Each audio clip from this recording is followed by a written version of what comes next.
Hi, and welcome back to PCHTV. I'm Dylan. And I'm Leo. Labor shortages are affecting workers all over the United States and have manifested themselves at Parkway Central in the form of custodian shortages. Christy and Evan have the story. In Parkway Central alone, there are just under 1,300 students. Despite this large number of students, we are currently facing a custodian shortage. Well, here at Central, we have 7 custodians, and fully staffed we have 12. So that means we're almost at 50% daily. So every night we have to have like a plan B to make sure that we cover all the essentials in the building. And then when there are events like athletic events, or last night we hosted a district event here in the Commons and actually in several classrooms where we had about 350 people here for several hours in the evening.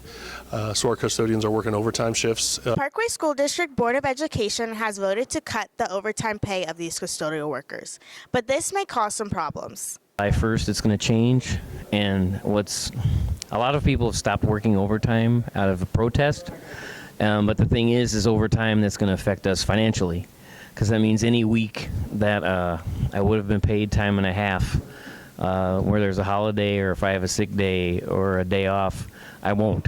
So I get paid, if I did 8 hours of extra work, I get paid regular pay, and that adds up. Many students have tried to help the custodial staff, like senior Ava Keithley.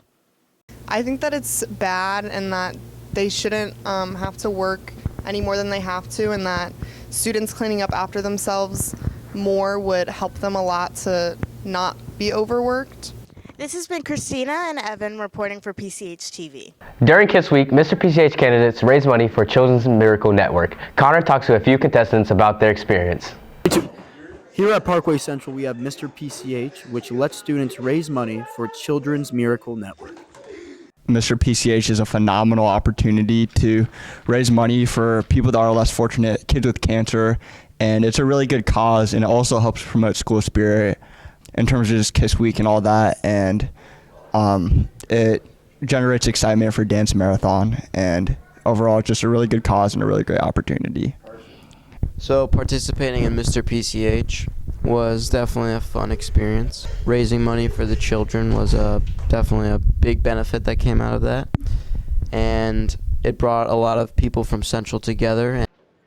Bringing people together is great, but what are the struggles of raising money? Yeah, getting money is super hard from people. A lot of people, freshmen, they don't carry around money. They don't carry around tangible funds. And a lot of us, we're high schoolers. We don't have credit cards or we don't have Venmos yet. So it's really hard to raise funds in that way. So asking money from people in the hallways and such was a little bit difficult. Some people are really willing to, like Avery Adams. She loves to go, scan my little thing there, and she gave me a good amount of money. The Mr. PCH contestants are all in a fun competition to win. Landon talks about his drive and effort to win Mr. PCH. So my brother Preston, he graduated in 2019, and he was Mr. PCH of 2019. And this year, one of my main inspirations of joining Mr. PCH was because of him, and to kind of pay an homage to him of sorts. That's why I played the recorder out of my nose. That's something that he originally did, and I thought...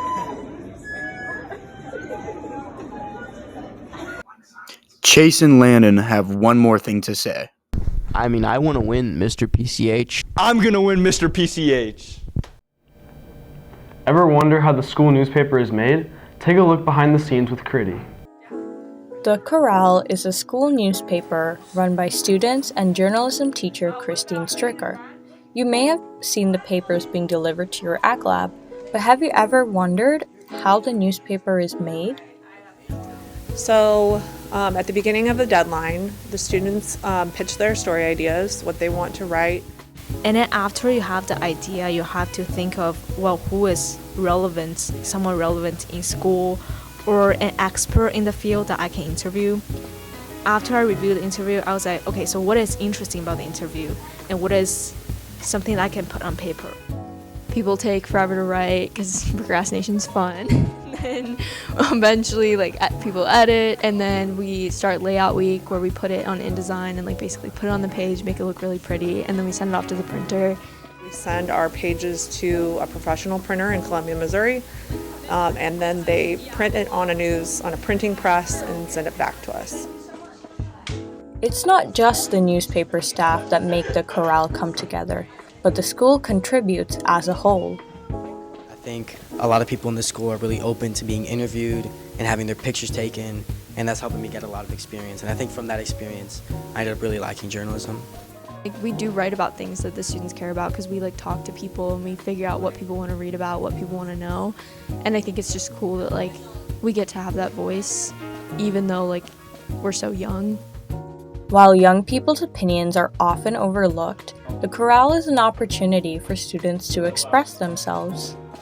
As a younger generation and so many of us can't vote and we can't have a voice, the paper lets us do that. Student journalism not only write paper for the school, it is also, I think, a reflection of what students care about, through what we are choosing to write.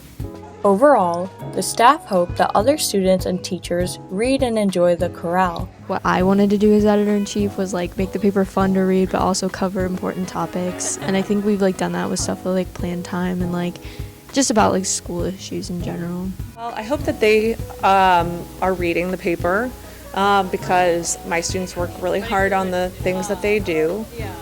And I hope they see it as a place where they can maybe learn something. They could enjoy reading it. This has been Kriti reporting for PCHTV. What did you do to celebrate Valentine's Day? Francesca and Olivia talk with students about their plans. Hi, I'm Francesca. And I'm Olivia. And today we're going to be seeing how Parkway Central celebrates Valentine's Day. Flowers or chocolate? Chocolate. Chocolate. Flowers. Chocolates, because I'm big. Both. Flowers. Flowers. Chocolates. Flowers. What are your plans for Valentine's Day? I'm going to get sushi with my mom and my brother. A nice little Italian dinner. Probably hang out with the chicks. I'm going to go see the Band of Horses show, the concert. Hanging out with the wife. I might just go to the gym. Buy chocolate and flowers for my special someone. I'm going to spend it with my mom. She's the only woman I need in my life. I have a secret admirer. He's taking me out to dinner. Valentine's Day or Galentine's Day? I prefer Galentine's Day unless I feel like Valentine's Day is only good if you're dating someone. I think Galentine's Day because girls are better. Valentine's Day. Galentine's Day. Why is that? Because I love my friends. Day. Galentine's. This has been Olivia Bumbach and Francesca Silvestri reporting for PCHTV. Thanks for watching. Have a great week. Pony up, Colts!